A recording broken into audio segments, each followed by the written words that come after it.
Bom, nós estamos aqui novamente iniciando o programa, agora com a presença ilustre do meu amigo Arnaldo Santos. Arnaldo, para quem não conhece Arnaldo Santos, ele é uma pessoa que conhece bem a alma do povo brasileiro. Arnaldo chegou no Ceará, em Fortaleza, na verdade, com 22 anos, veio do interior, depois era um jornalista importante, um apresentador de TV, fez sociologia, depois fez doutorado em ciência política. Além de tudo isso, o Arnaldo, ele, durante muitos anos, ainda hoje, ele presta assessoria a diversos candidatos a deputados federais, estaduais, governadores. Então, participou durante muitos anos da vida política, ainda participa da vida política no estado de Ceará.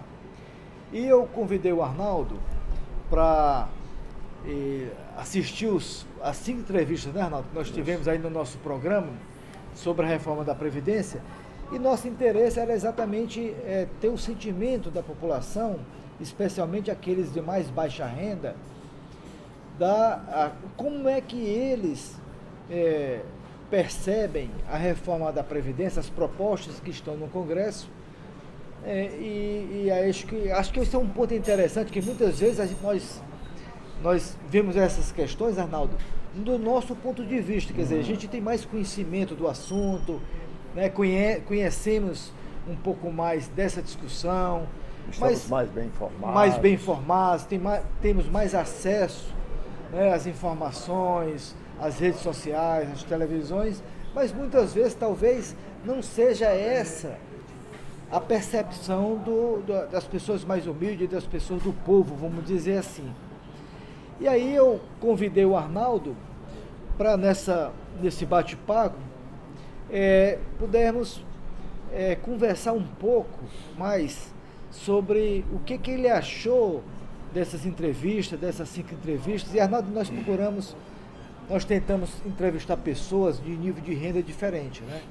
Tinha um borracheiro, tinha uma pessoa que estava lá com uma motinha abastecendo no posto, depois tinha um microempresário, depois tinha um pequeno engenheiro, empresário. Então, tentamos aleatoriamente, com as pessoas do povo, captar, né, as mais diversas angulações do problema. E eu queria, com toda a sua experiência que você tem, né, tanto do ponto de vista da política como da sociologia, e você é um homem da comunicação, você que participou durante muitos anos e ainda tem programa de televisão, e isso eu acho que credencia ninguém melhor do que você para dar um pouco qual foi a sua percepção, né, dessas entrevistas, e como é que você vê como a reforma proposta pelo governo, se ela está chegando realmente nas pessoas mais pobres, ou você acha que ainda há aí uma necessidade de melhorar muito a comunicação com essas pessoas? Então, eu queria conversar contigo exatamente sobre esses 2 pontos principais. O primeiro é o que você depurou das entrevistas, tá certo? Segundo ponto, a gente volta a discutir, como é que você acha que o governo federal ele poderia ter estratégias diferentes de comunicar com a população. Bom, professor Flávio, a primeira coisa que eu queria deixar bem claro aqui, acho que vale a pena ressaltar, é a singularidade da sua ideia de ir às ruas ouvir os que são mais interessados nessa reforma da Previdência. Os que são mais afetados, vamos dizer e assim. afetados ao mesmo tempo. São interessados porque poderão se beneficiar ou se prejudicar com essa informação, com essa reforma, e estão completamente marginalizados desse processo. Foram excluídos, como sempre são excluídos os mais pobres de toda e qualquer decisão. Agora, não, será que eles foram excluídos, ou a própria vida deles, o dia a dia da vida deles, se auto-excluindo do debate, né? Eu acho que eles já são, por origem, né, excluídos naturalmente. Mas quando você já tem, pela própria natureza da sua origem, essa exclusão, você espera que o Estado possa acolher, inserir. E o Estado possa reforçar essa comunicação. Isso, e o Estado não está fazendo isso. Então eu vou começar... No Estado você diz é o governo federal que não está conseguindo, da sua não chegar a essas pessoas. Um ponto comum entre todos eles, a desinformação. Mesmo aquele mais... Mesmo o engenheiro, você achou que ele ainda... Ele fez uma confusão entre o sistema de capitalização e o sistema geral de previdência.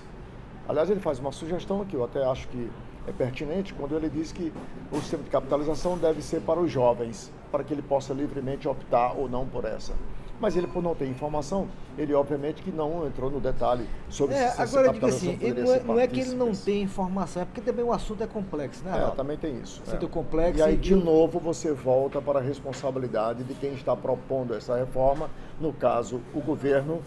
Por exemplo, você fala hoje de benefício de previdência continuada. De prestação continuada, o BPC. Isso, o BPC. O governo devia ter tido uma campanha bem antes, explicando o que é o BPC. Por exemplo, quantas pessoas estão nesse programa?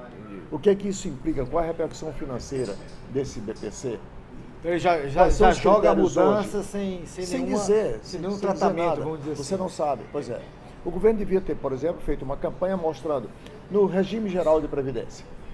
Quantas pessoas estão nesse regime?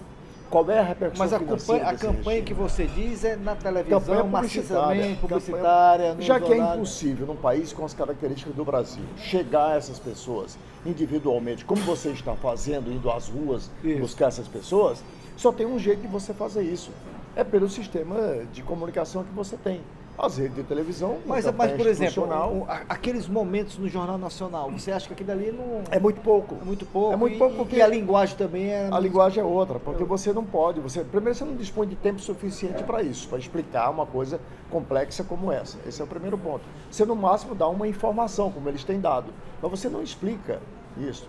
Isso tem que ser feito via uma campanha, e essa campanha deve ser feita, quer dizer, prioritariamente pelos veículos de massa, de comunicação. As TVs abertas, rádio, jornal, porque são esses veículos que essas pessoas mais simples acessam. Essas pessoas mais simples não acessam redes sociais. É verdade. Né? Não chega a essas pessoas. Isso aqui é um produto de luxo para uma classe média que tem acesso à internet, que tem acesso às mídias digitais. Não, tudo bem. Agora vamos voltar mesmo para as 5 entrevistas. O que é que você pode tirar, vamos dizer assim, de interessante naquela fala? Na verdade, a gente se preocupou, Arnaldo, de fazer uma conversa com o homem do povo. Você viu ali que eu fui completamente espontâneo, eu fui de uma maneira bastante informal, improvisada, para não deixar aquele que estava sendo entrevistado, Arnaldo, de nenhum tipo de constrangimento. Então foi uma conversa... Não é? Uma conversa muito simples. Me chamou a atenção o Raimundo Moura, o primeiro que você entrevistou, que é o da motinha, que estava abastecendo a moto dele no posto de gasolina. O Raimundo Moura, para mim, ele é emblemático do que representa o restante dos beneficiários ou prejudicados por essa reforma. Ele começa a trabalhar aos 6 anos de idade. Muito cedo, né? Na roça com o pai dele. Você também teve uma origem semelhante, né? Sim, a diferença dele para mim é de 1 ano apenas. Eu comecei a trabalhar aos 7. Você veio do interior, trabalhou no interior com 7 anos. Isso. E depois veio para Fortaleza. Então você entende bem o que é isso, né? Claro, eu entendi perfeitamente. Eu percebi exatamente, quer dizer, a angústia dele. Então, um cidadão como ele, que começa a trabalhar aos 6 anos de idade, uma jornada de trabalho extenuante, um homem nascido no Nordeste, né, com um sistema de trabalho descontinuado completamente descontinuado, e mudando de profissão, sem contribuir com a Previdência, sobrevivendo. Arnaldo, achei engraçado uma hora lá, disse que jogou 2 vezes a carteira de trabalho dele no mato. Jogou fora. Jogou no mato. As 2 únicas vezes que ele teve carteira assinada, ele jogou fora depois. Pois é, aí também tem um componente de ele não ter, né, vamos dizer assim, a importância do que é ter uma carteira assinada, né? Não, e os direitos dele, né? Que ele não tem essa concepção, perceba essa importância, pela própria ignorância, pela desinformação, pela vida que teve, isso não me surpreende, não. O que me surpreende é que o governo não tenha a sensibilidade, através dos seus técnicos que estão propondo essa reforma, para perceber que isso é uma realidade. O senhor Raimundo Moura representa a maioria da população brasileira, notadamente a população que está no Nordeste. Engraçado, Arnaldo, e no norte do país. A gente entrevistou uma pessoa, mas ele, na verdade... Ele é emblemático de milhões de pessoas, de brasileiros. Né? Porque não se iluda. as pessoas que estão hoje nessa faixa que ele está de 70 anos de idade, e ele disse bem claro que recebe um salário mínimo a partir dos 65 Sim, anos. que é o BPC que ele do tem. BPC, como ele, são milhões de pessoas, tá? Que cumpriram essa jornada extenuante, que sobreviveram, inclusive, todas as intempéries, todas as doenças. E é difícil, um sobrevivente. né? É difícil ele registrar os momentos de trabalho dele. É impossível, não é difícil, não, é impossível. Ele não tem, né? Dentro da realidade que é o Brasil, dentro da realidade dele, isso é impossível. Então, quem devia perceber, ter essa percepção da existência de um problema com essa magnitude, não é ele como os milhões de brasileiros iguais a ele. É o governo que está propondo uma reforma. Aí o governo propõe o quê? Propõe que se reduza o BPC de um salário mínimo, escalone um interstício de tempo. Eu vou depois no meu programa, na sequência, explicar esses detalhes, tá certo? Mas fica aqui já o seu registro de, ao reduzir o BPC, é algo que pode ser polêmico e pode comprometer essas pessoas. Perpassa. Mas vamos voltar àqueles outros dois, que era o borracheiro e depois o que tem um churrasquinho e tal, que são semelhantes. O borracheiro. Eles não estão aposentados ainda, mas estão caminhando para lá. Um informal, racionalmente consciente de que essa informalidade poderá prejudicá-lo mais tarde. Tanto é que ele, em determinado momento da sua entrevista, ele diz que depois pode recorrer ao sindicato rural para poder ter uma declaração e com isso obter o seu benefício. Ocorre que essa realidade em que ele alude de recorrer ao sindicato, ela pode ser mudada agora. E aí ele fica na contramão. De novo... O que é que ele faz? Desamparado, né? Completamente desamparado. No mesmo sentido, foi também aquele dono do churrasquinho, né? Você viu, o microempresário. Né?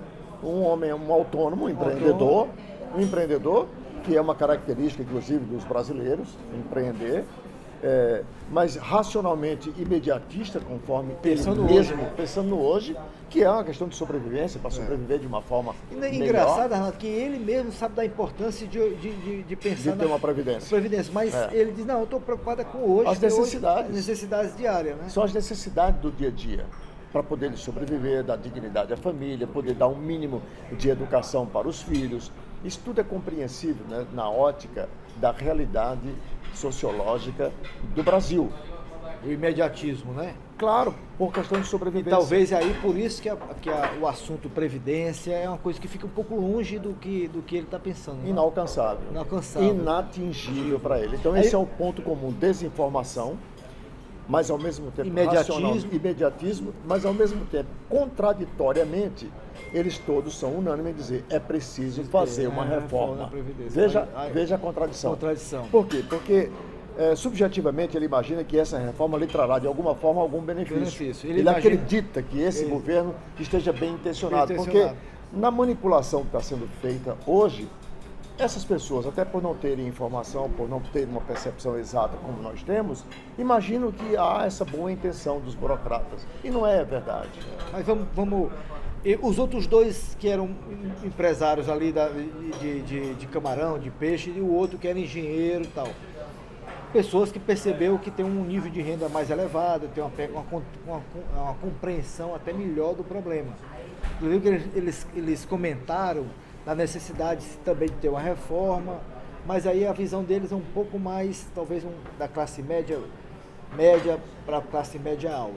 Desses dois, o que é que você traz em comum da fala deles? Você vê que mesmo esses dois, um pequeno e um microempresário, aquele de mariscos e o de serviço de engenharia, você nota que já não são mais um microempresário, então um empresário de pequeno porte. Né? Já estão no nível mais elevado. Pequeno empresário. Mesmo assim, você viu, embora eles concordem que tem que haver uma reforma da Previdência, mas eles ressaltam naquele ponto, da visão deles. Tá? De que essa reforma, da forma como está proposta, ela acaba por não vir atender aquilo que seria, digamos, o ideal ou necessário para uma reforma que corrigisse essas distorções. E mesmo neles, você viu que há um nível de desinformação um tanto quanto agudo, né? Quando eles dizem que não estão muito bem, quer dizer, inteirados. E olha que são pessoas, são pessoas já de outro nível. Então, vamos admitir, se você estratifica como classe média, e mesmo assim você percebe esse nível de desinformação, de desconhecimento em relação à proposta da Previdência, Como você vai acessar a esse homem mais simples? Então, talvez um elemento comum a todos, se eu possa tirar aqui, é a desinformação. Total. Seja do mais simples a um pouco mais, o nível de renda mais elevado, você não No tem a nível, compreensão. no nível mais elevado, a desinformação. No nível mais simples, a desinformação com a incapacidade de compreender essa complexidade. Então, eu acho que, por isso que o nosso interesse, Arnaldo, com esse canal de vídeo aqui, nossos amigos, e aí eu peço aos nossos amigos que se inscrevam no canal e compartilhem, porque nosso interesse é de esclarecer, explicar, divulgar. Não que eu tenha aqui, nem eu, nem você, nós queremos que as pessoas entendam ou aceitem os nossos argumentos. Não é isso. Não. A nossa função é dar a nossa opinião e a pessoa faz o juízo de valor que acha necessário para esse problema. Exato. Eu quero colocar nessa discussão as ideias, os números. Daí a importância dessa tua iniciativa pioneira. Quiseras que nas demais 26 unidades da federação outras pessoas tivessem essa iniciativa. Porque aqui nós temos, você certamente está pensando em fazer isso editorialmente.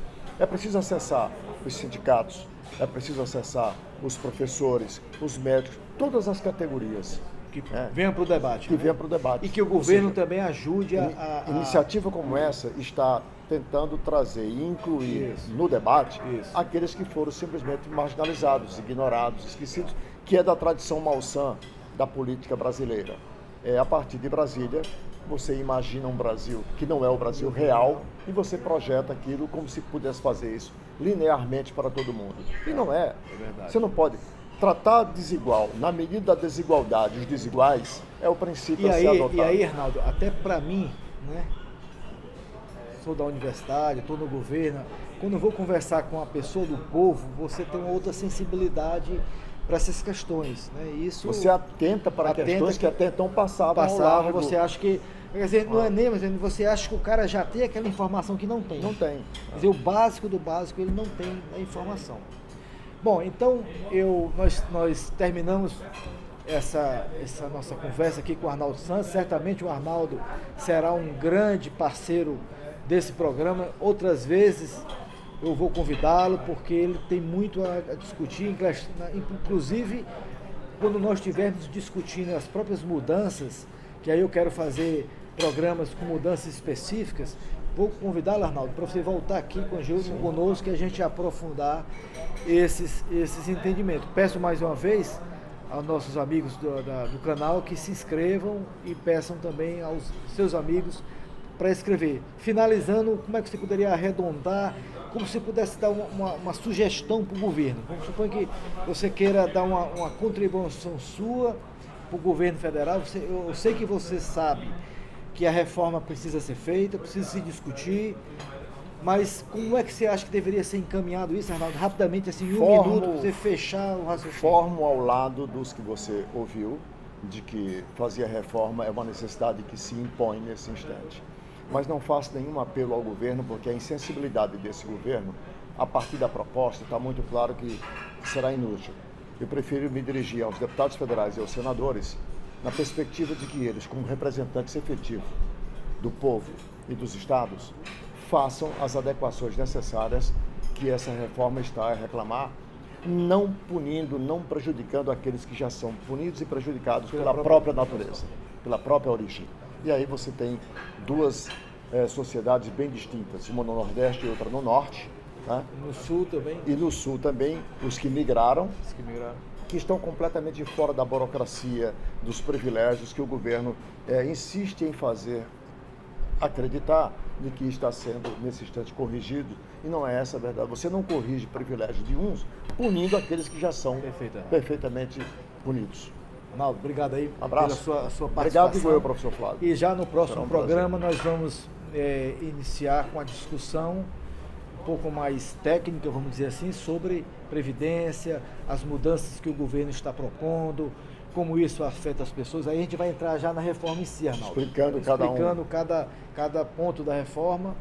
E reforço, o interesse é de esclarecer a população, de tornar que esse assunto seja o máximo possível entendido por todos.